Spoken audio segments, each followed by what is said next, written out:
Nous sommes le 15 février 1980 en Équateur quand Ivana Iacome, une petite fille de 9 ans, disparaît. C'est la fille d'un boulanger, Carlos Iacome, qui lui a demandé d'aller chercher de la nourriture. Elle n'est jamais revenue. Dans un premier temps, il pense qu'elle a été enlevée contre une rançon et comme il est un petit peu connu dans la ville, la police prend ce cas très au sérieux. Sa femme et lui proposent même une récompense de 20 000 $ pour toute personne qui aura des informations qui pourraient aider à retrouver leur fille. Quasiment un mois plus tard, le 8 mars, la petite fille est retrouvée morte dans une espèce de cabane à proximité d'une ferme. L'affaire fait un petit peu de bruit puisque le journal national, version papier, décide d'en faire les gros titres. Les habitants ont peur et ce n'est pas fini puisque quelques jours plus tard, une autre petite fille est victime d'une tentative d'enlèvement. Il s'agit de Maria Poveda, âgée de 9 ans. Elle était sur la plage du marché avec sa mère et vers 16 h, un homme s'approche de l'étal de fruits et légumes de sa mère. Enfin, fruits et légumes, elle vendait toutes sortes de nourriture. Cette dernière, qui s'appelle Carvina Poveda, elle remarque qu'il y a un truc qui va pas avec cet homme puisqu'elle se dit « c'est bizarre, j'ai l'impression qu'il s'intéresse beaucoup plus à ma fille qu'à ce que je vends ». Et surtout, l'homme en question essaye d'attirer l'attention de la petite fille. Lorsque Carvina a le dos tourné, l'homme essaye de kidnapper Maria.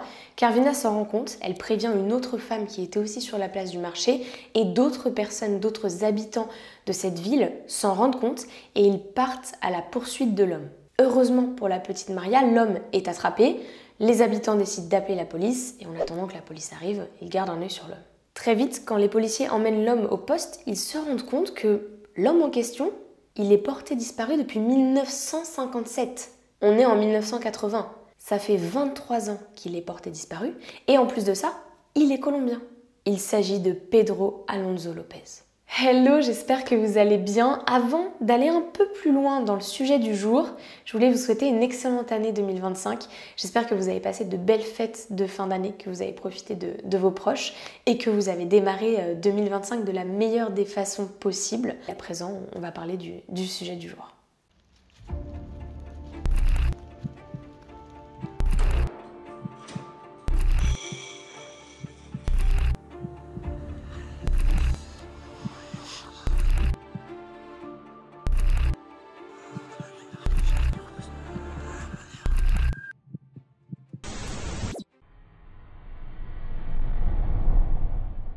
Pedro Alonso López est né le 8 octobre 1948 à Ipiales, c'est situé à Nariño en Colombie. On peut pas dire qu'il soit né dans un contexte économique et politique très sympathique. En effet, en 1948, en Colombie, il y a ce qu'on a appelé El Bogotazo, c'est une période de protestation, de désordre et de répression, et ce depuis l'assassinat du chef du parti libéral colombien, Jorge Eliezer Gaitan, le 9 avril 1948. Après son assassinat, c'est le début d'une période qu'on a appelée la violencia et cette période, c'est tout simplement une guerre civile qui a lieu en Colombie. Pour faire un résumé très rapide, instabilité politique et crimes récurrents. López, c'est le 7e enfant d'une fratrie de 13 enfants. Sa mère, Benilda López de Castañeda, est une prostituée colombienne et son père, Midardo Reyes, qui était dans le parti de droite, a été tué avant sa naissance, pendant la fameuse guerre civile, donc López ne l'a pas connu. Pour être plus précise, il a été tué lorsque Benilda était enceinte de 3 mois. Il est aussi important de préciser que même s'il n'avait pas été tué, le petit López n'aurait peut-être pas rencontré son père, puisque Midardo Reyes avait déjà une femme et que Benilda était une prostituée et ça a été en fait sa maîtresse à un moment donné. Il l'a mise enceinte, mais on n'est pas non plus sûr à 100% qu'il aurait assumé l'enfant López. Benilda dira de López que c'était un jeune garçon qui était poli, qui aspirait à devenir professeur et qui aidait très souvent ses frères et sœurs avec l'école. Il y a certaines personnes aussi qui ont dit de Benilda que c'était une mère qui était physiquement violente et qu'en plus de ça, elle s'en moquait totalement de ses enfants puisqu'elle n'hésitait pas à faire venir ses clients chez elle alors que ses enfants dormaient juste à côté. Quand López a 5 ans, il déménage avec sa mère et ses frères et sœurs à El Espino et à l'âge de 8 ans, sa mère le surprend en train de toucher les seins de sa petite sœur. Suite à ça, elle lui brûle les pieds avec une bougie et elle le met dehors. Mais le petit López retrouve le chemin de la maison et revient. Il n'a que 8 ans pour faire ça, c'est quand même très jeune. Et en même temps, est-ce qu'on peut vraiment le blâmer étant donné que sa mère reçoit ses clients chez elle et que tous ses enfants ont été exposés au sexe dès leur plus jeune âge. Et pas qu'au sexe, puisque certains clients de Benilda étaient aussi physiquement violents. Les enfants ont déjà vu leur mère se faire battre par des hommes. Alors petite précision aussi, les enfants dormaient tous dans une même pièce et c'est dans cette même pièce que la mère recevait ses clients. La seule cloison qu'il y avait entre le coin nuit des enfants et le coin métier de la mère, c'était un rideau. Autant vous dire que un rideau, si un enfant veut voir ce qui se passe derrière, il peut très bien regarder. Et on sait très bien que les enfants sont très curieux. Revenons quand même à ce qui s'est passé avec sa petite sœur.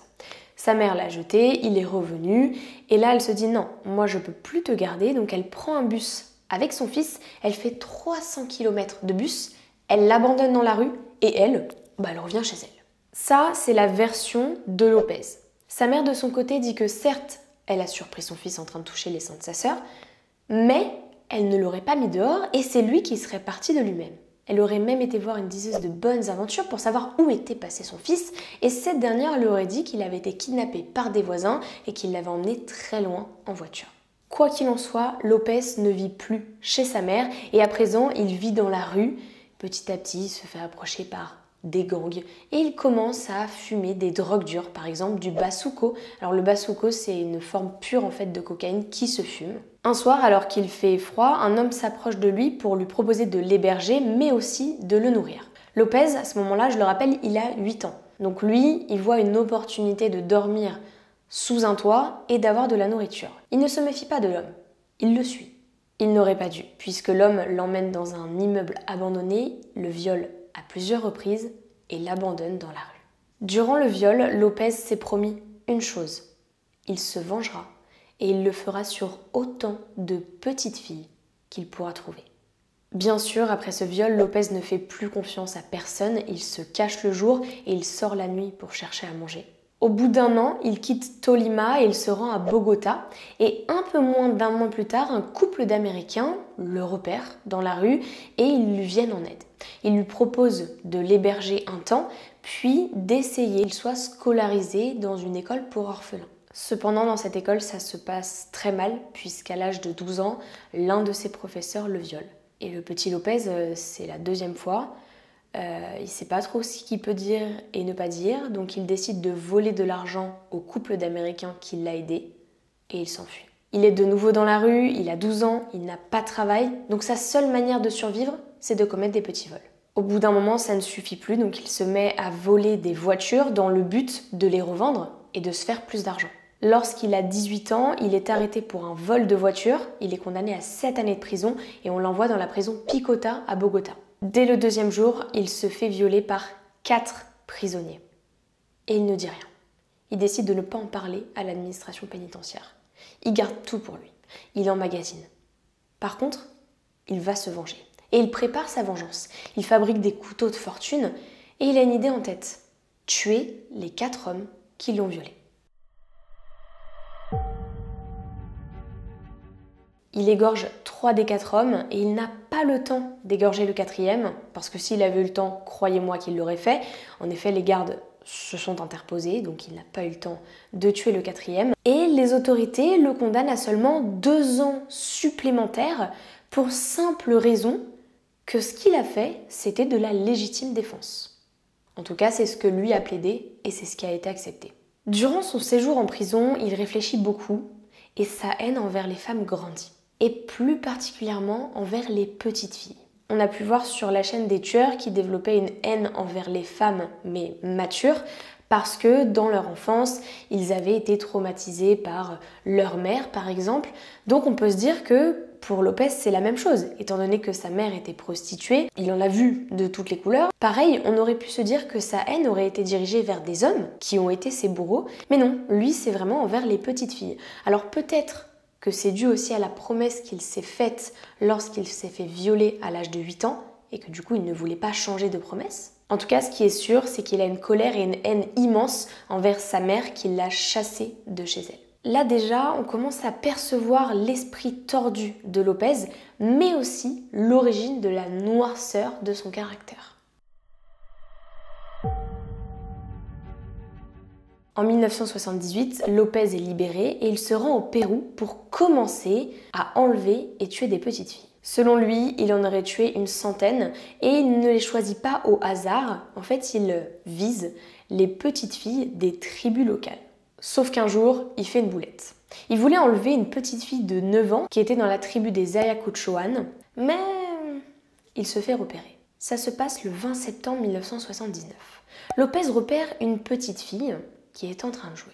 Et à un moment, la petite fille, elle est attirée par un oiseau dans un arbre. Elle se dirige vers l'arbre pour observer l'oiseau de plus près et sa mère ne fait pas forcément attention que sa petite fille est en train d'aller voir les oiseaux dans l'arbre. Puis elle n'est pas si loin d'elle.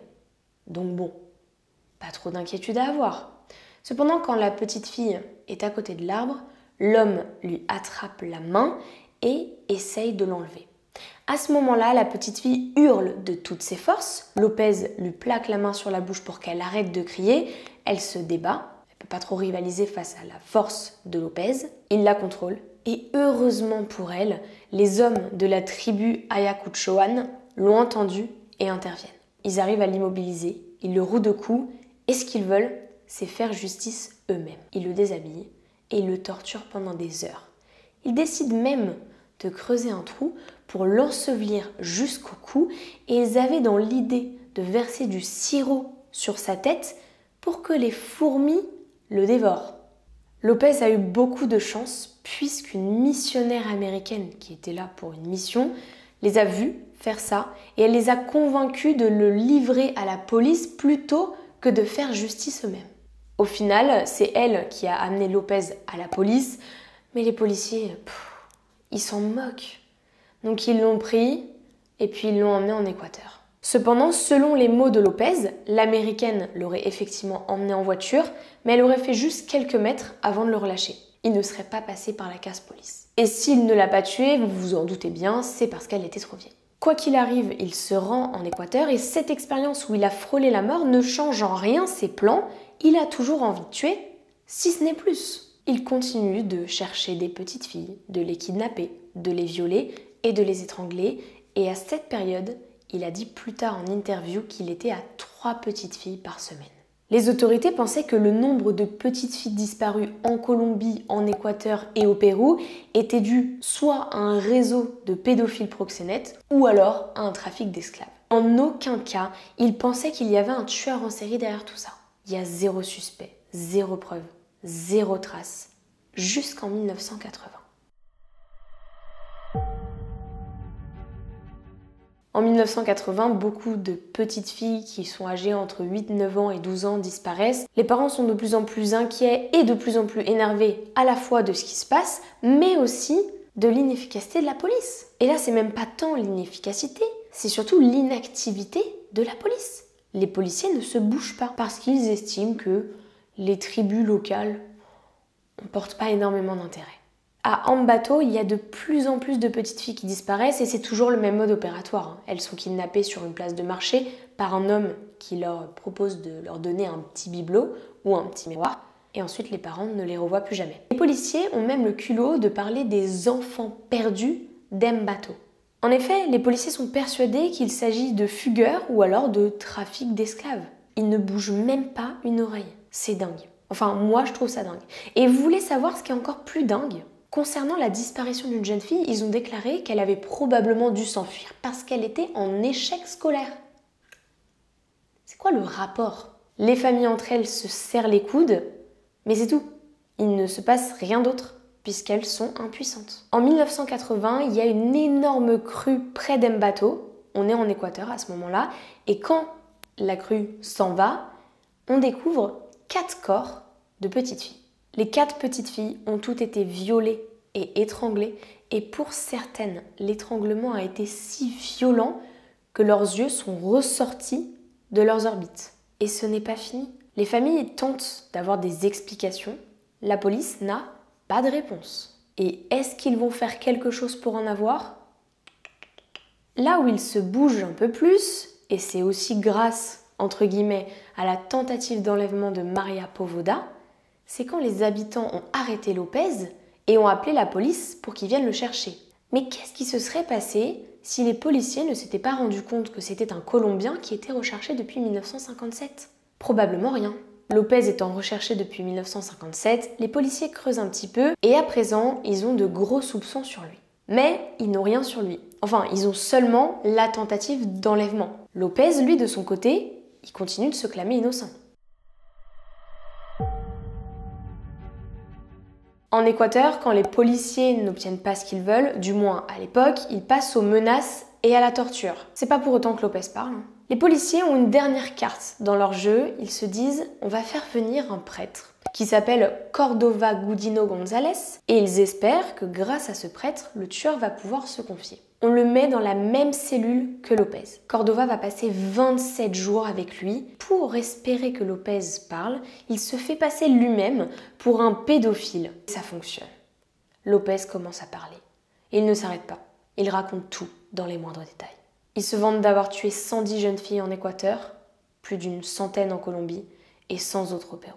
Cordova a déclaré « Pendant 27 jours, j'ai à peine dormi, de peur d'être étranglé dans mon lit. J'ai gardé une serviette enroulée autour de ma gorge, mais j'ai trompé Lopez pour qu'il avoue en prétendant que j'étais aussi un violeur. Il se vantait meurtre après meurtre en Colombie, en Équateur et au Pérou. C'était au-delà de mes cauchemars les plus fous. Il m'a tout dit. » Lopez lui aurait même dit qu'il préférait les petites filles d'Équateur puisqu'elles étaient plus gentilles, plus naïves et plus innocentes. Elle se méfiait beaucoup moins des étrangers que les petites filles colombiennes.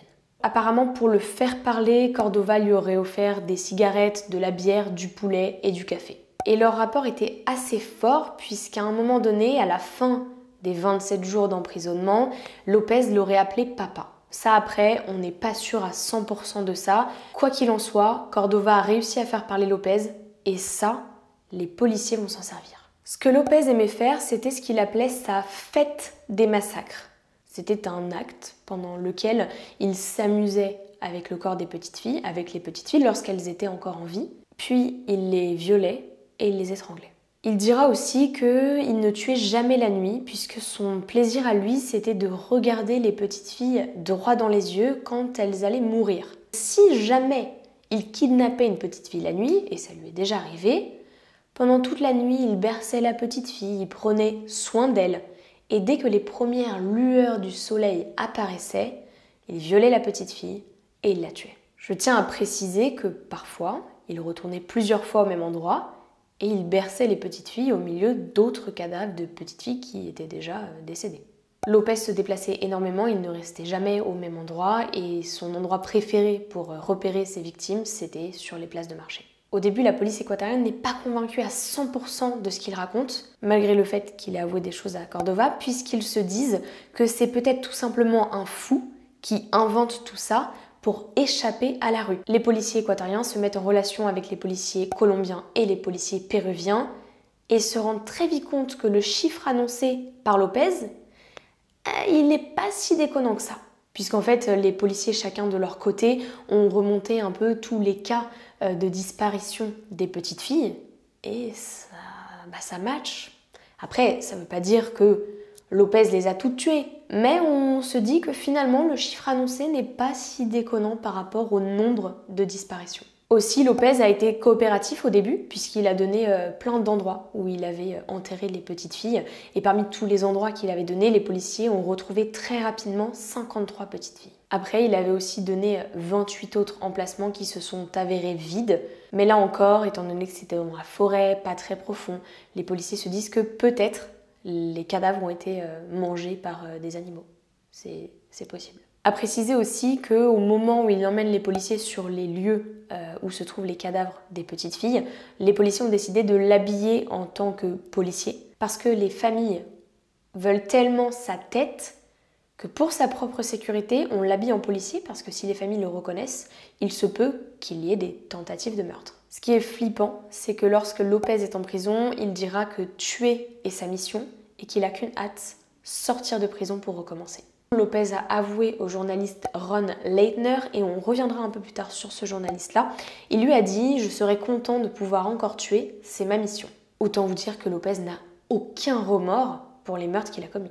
2 mois plus tard, toujours en 1980, Lopez plaide coupable pour 110 meurtres et les forces de l'ordre ont même déclaré qu'il aurait pu être inculpé pour 350 meurtres. Cependant, des procès supplémentaires auraient été nécessaires au Pérou et en Colombie ça coûtait trop cher. Quand Lopez raconte ses crimes, il est très heureux de les raconter. Il se compare même à un spectateur de corrida qui attend de savoir si c'est le taureau ou le matador qui va mourir. Il a bel et bien été inculpé pour 110 meurtres et le directeur de la prison d'Ambato a déclaré que l'estimation de 300 était plutôt faible parce qu'au départ, il a été coopératif avec nous, il nous menait chaque jour vers 3 ou 4 corps, mais ensuite, il s'est lassé, il a changé d'avis et il a arrêté de nous aider. Le 31 juillet 1981, il plaide coupable pour 57 meurtres de petites filles qui étaient toutes âgées entre 9 et 12 ans. Pour ça, il écope de 20 ans de prison. On peut se dire que c'est pas beaucoup. Mais alors attendez, parce que si vous trouvez que c'est pas beaucoup, vous allez être encore plus choqués. Juste petite précision, 20 ans de prison. En Équateur, à ce moment-là, c'était la peine maximale de prison. Il pouvait pas y avoir plus que ça. Si je vous dis que vous allez être choqués, c'est parce qu'en fait, il prend pas 20 ans, il prend 16 ans de prison. Donc, tout ce qu'il a fait, selon moi, ça mérite plus que 20 ans. Après, c'est mon avis. La peine maximale est de 20 ans, on lui donne 20 ans. Et au final, on se dit, non mais en fait, 16 ans c'est bien. Comment ça, 16 ans c'est bien? Il vient de dire que il veut juste recommencer et que sa mission c'est de tuer. Faut l'enfermer à vie. Lopez était maintenu captif tout seul dans une cellule. Et il n'était pas simplement seul dans une cellule, il était dans une partie, dans une aile désaffectée de la prison Quiotos Garcia Moreno, tout simplement pour la sécurité des prisonniers, mais aussi pour sa propre sécurité. Il avait recouvert les murs de sa cellule de prison d'articles de journaux qui parlaient soit de son procès, soit de ses meurtres. Ce qui était assez compliqué aussi, c'est qu'il y avait peu de gardes qui pouvaient aller le voir, parce qu'en fait, les familles des victimes s'étaient cotisées et avaient mis en place une récompense de 25 000 $ pour toute personne, et notamment les gardes, qui tueraient Lopez. La prison a aussi dû faire un travail pour trier les gardes sur le volet et pour être sûr que les gardes n'allaient pas tuer Lopez. Comme je vous l'ai dit tout à l'heure, il y a un journaliste canadien qui a pu l'interviewer et Ron Leitner est d'ailleurs le seul à avoir pu interviewer Lopez. C'est la seule interview qu'il a eue. Ce n'est pas pour rien. Il y a eu plusieurs rencontres entre Ron et Lopez. La première fois qu'il est allé dans la prison pour le voir, il a voulu prendre une photo de lui et au même moment, des policiers ont sifflé Lopez. Ce dernier s'est énervé et s'est mis à grogner en s'approchant des barreaux. Donc la photo que vous voyez actuellement, c'est cette photo. Ensuite, alors je ne suis pas trop sûre que c'était le même jour, mais à un moment, Lopez a tendu sa main à Ron. Ron lui a serré la main et là, Lopez, il lui a broyé la main. Ron n'a pas réagi. Il a très bien fait. Et ça, Lopez, ça lui a plu. Parce qu'il s'est dit que quelqu'un n'avait pas peur de lui résistait. Alors qu'au fond, je suis sûre que Ron, il se faisait pipi dessus. Lopez a accepté l'interview avec Ron à une seule condition, qu'il puisse toucher les mains de l'interprète. Et alors l'interprète, c'est pas n'importe qui puisque c'est la fille du directeur. Quand il a formulé cette condition, tout le monde, à savoir le journaliste, le directeur, sa fille et aussi tous les gardes qui étaient autour, ont retenu leur souffle parce qu'ils ne savaient pas ce que la fille allait faire. Au final, elle lui a tendu ses mains, Lopez lui a touché les mains, puis l'a relâchée et a dit que de toute façon, elle était trop vieille pour qu'il la tue. Pendant l'interview, on a donc le journaliste Ron Leitner, on a le directeur de la prison Victor Lascano, on a sa fille qui est âgée de 26 ans et on a Lopez. Mais pas seulement, puisqu'il y a aussi 29 gardiens qui ont tous des armes braquées sur lui, juste au cas où. Pendant cette interview, il raconte les détails sordides de son mode opératoire. Effectivement, il repérait ses victimes sur les places de marché et il les stalkait pendant plusieurs jours. Ensuite, il les attirait en leur offrant des petits bibelots ou alors des petits miroirs, puis il les emmenait dans des lieux désaffectés pour les violer et les tuer. Il avait au préalable creusé les tombes, et parfois, comme il revenait plusieurs fois au même endroit, il y avait déjà des cadavres dans les tombes. Comme je vous l'ai dit, il préférait tuer ses victimes la journée pour pouvoir les regarder dans les yeux, et il dit qu'en général, ça prenait entre 5 et 15 minutes. Pour être sûr que les petites filles étaient bien mortes, il utilisait un miroir pour vérifier qu'elles ne respiraient plus. Donc s'il y avait de la buée sur le miroir, c'est que la petite fille était encore vivante. Et dans ce cas, il lui ouvrait les veines, soit au niveau de la gorge, soit au niveau du bras. Et là au moins, il était sûr que la petite fille en question était bien morte. Il dit aussi que c'est l'homme du siècle et que tout le monde se souviendra de lui. Il a quand même un petit regret. Il aimait beaucoup les petites filles anglaises ou écossaises, donc qui étaient des touristes avec leurs parents. Et son petit regret, c'est qu'il n'a jamais réussi à les approcher puisque les parents étaient trop protecteurs. Et vous l'avez très certainement compris depuis le début, et c'est aussi pour ça qu'il visait des jeunes filles. Il aime quand elles paraissaient innocentes. Ça lui est déjà arrivé aussi de rester avec les cadavres des petites filles et de continuer de leur parler comme s'il était en train de prendre un café ou un thé avec elles. Et quand on lui a posé la question de pourquoi il s'attaquait aux jeunes filles, il a répondu « Pourquoi avoir du vieux poulet quand on peut avoir du jeune poulet ?» En français c'est un peu bizarre, mais vous avez compris l'idée. Le 31 août 1994, après seulement 13 années d'incarcération dans la prison García Moreno en Équateur, il est relâché pour bonne conduite. On le relâche à la frontière colombienne et ce qui se passe, c'est que ni la Colombie ni le Pérou ont les moyens de le réemprisonner. Cependant, il est arrêté 1 heure plus tard en tant qu'immigrant illégal par la police colombienne. Il leur dit qu'il n'est pas illégal, qu'il a sa nationalité depuis 1974, sauf qu'il ne peut pas le prouver. Comme il n'a jamais été accusé de meurtre dans ce pays et qu'on n'a pas vraiment de preuves parce que la police n'a pas vraiment fait de recherche, ils le mettent quand même en prison pour immigration illégale en attendant que quelqu'un se manifeste et l'accuse de meurtre. C'est ce qu'il se passe, puisqu'Alba Sanchez se rend à la police pour leur expliquer qu'en 1979, elle a vu 7 hommes enlever sa fille de 8 ans, Flor Alba, et après ça, elle ne l'a plus jamais revue. Par contre, sa fille a été retrouvée morte. Lopez est accusé de ce meurtre et après un court procès, il est déclaré coupable. Son avocat n'a pas dit son dernier mot, il demande un examen psychiatrique. Et en 1995, il est déclaré irresponsable de ses actes et il est envoyé dans un établissement psychiatrique à Bogota. En février 1998, on estime qu'il est guéri de sa folie et en échange d'une caution de 50 $, il est relâché. Il doit bien sûr continuer son traitement et 1 fois par mois, il doit se rendre à la police, chose qu'il ne fait pas. Est-ce que vous pensez que les policiers vérifient, essayent de le retrouver, de le sanctionner? Non, pas du tout. Je ne vais pas vous le cacher, la nouvelle de sa libération a rendu tous les habitants, que ce soit en Équateur ou en Colombie, complètement hystériques. Et en vrai, je les comprends. À leur place, j'aurais pété un câble, je crois. Il y a des rumeurs qui disent qu'il a été aperçu au nord du pays, d'autres qui disent qu'il a été aperçu à El Espinal, chez sa mère. Effectivement, il est bel et bien retourné chez sa mère et Benelda dira qu'elle pensait qu'il allait la tuer. En plus de ça, elle avait plaidé pour que Lopez ne soit jamais libéré, donc elle s'était dit qu'il allait se venger. Mais non, il n'a rien fait tout ça. Il lui a juste demandé de se mettre à genoux pour qu'il puisse lui donner sa bénédiction. Après ça, il lui a demandé son argent. Benilda n'avait pas beaucoup d'argent, donc elle lui a donné quelques billets qui traînaient chez elle et il lui a piqué son lit et une chaise pour pouvoir les revendre. Après ça, elle ne l'a jamais revu. Actuellement, à l'heure où je vous parle, on ne sait pas où il est. La seule chose qu'on sait, c'est qu'en 2002, la police colombienne a lancé un mandat d'arrestation Interpol contre lui puisqu'il y avait un nouveau meurtre à El Espinal et c'était son mode opératoire. Après, il y a plusieurs rumeurs concernant où il est actuellement. Il y a des personnes qui disent qu'il vit à Tolima en Colombie, d'autres qui disent qu'il vit dans la rue à Bogota et d'autres encore qui disent qu'il a été assassiné puisque sa tête avait été mise à prix par les familles des victimes. C'est terrible de ne pas savoir où il est aujourd'hui parce que s'il n'a pas été assassiné, il continue peut-être de sévir dans ces pays et je n'imagine même pas la terreur que doivent ressentir les habitants. Après, j'essaye de me rassurer en me disant qu'il est né en 1948, qu'on est en 2024, donc qu'il est vieux et que peut-être il s'est rangé, mais on n'est sûr de rien. Voilà, c'est la fin de cette histoire et avant de vous laisser, j'ai une petite anecdote comme ça, pépite, à vous raconter.